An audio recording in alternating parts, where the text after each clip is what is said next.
Hi, welcome to the Unit 9B Day 5 Circles Part 2 review examples to prepare for the 9B Circles test.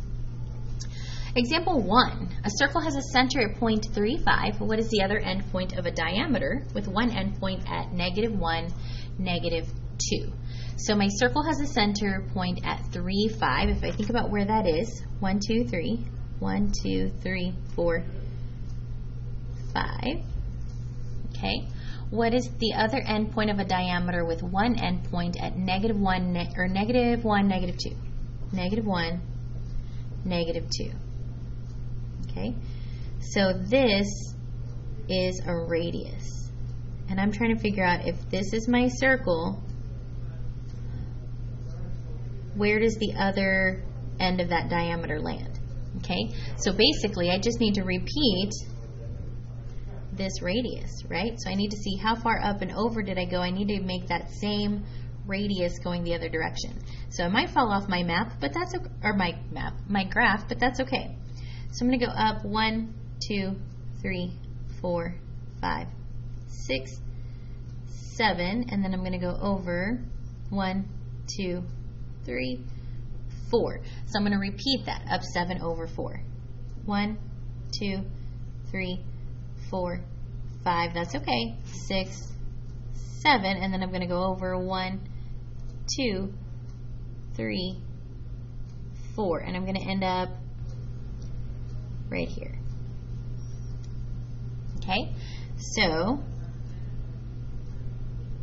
I need to figure out what point is this so that I have a diameter of this circle that has this as a center and this as a radius. So what is the x value of this point? It is 7.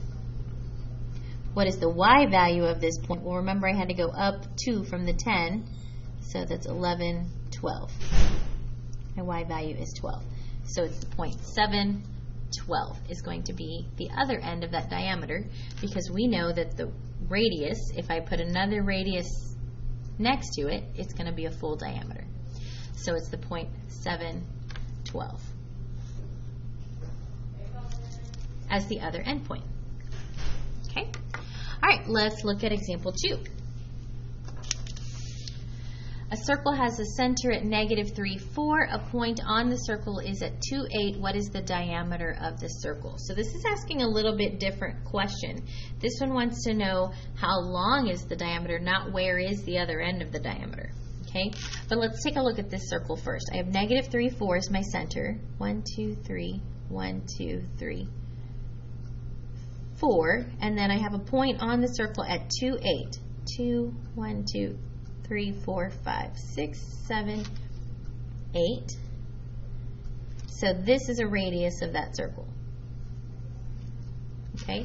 If I wanted to find the whole diameter, I could do exactly like I did in the last one. I could say to get from here to here, I have to go down 1, 2, 3, 4, back 1, 2, 3, 4, 5. So if I do that again, 1, 2, 3, 4, back 1, 2, 3, 4, 5. This is the diameter of the circle.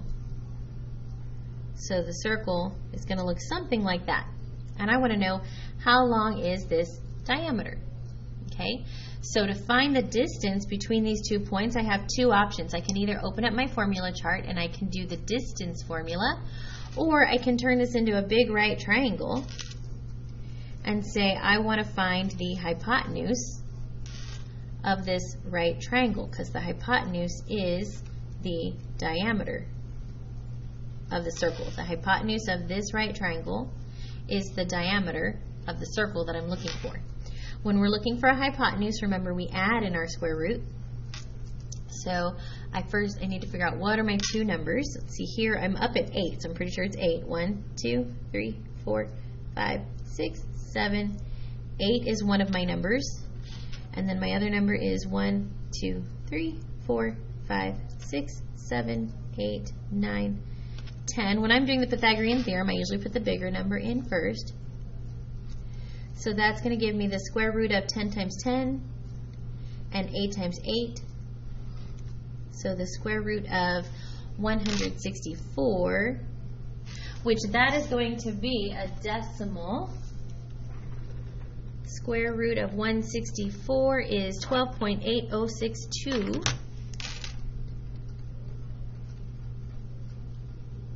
Which, if I round that to 3 decimal places, is going to be 12.806. And we don't know the units, so we could just write the word units. Okay. All right, so that is the first page of your review. I know that was pretty short, but I'm going to try to keep each video to 1 page. So there is your first page of your Unit 9B Circles Review to prepare for the test. Come on back for page 2 in the second video.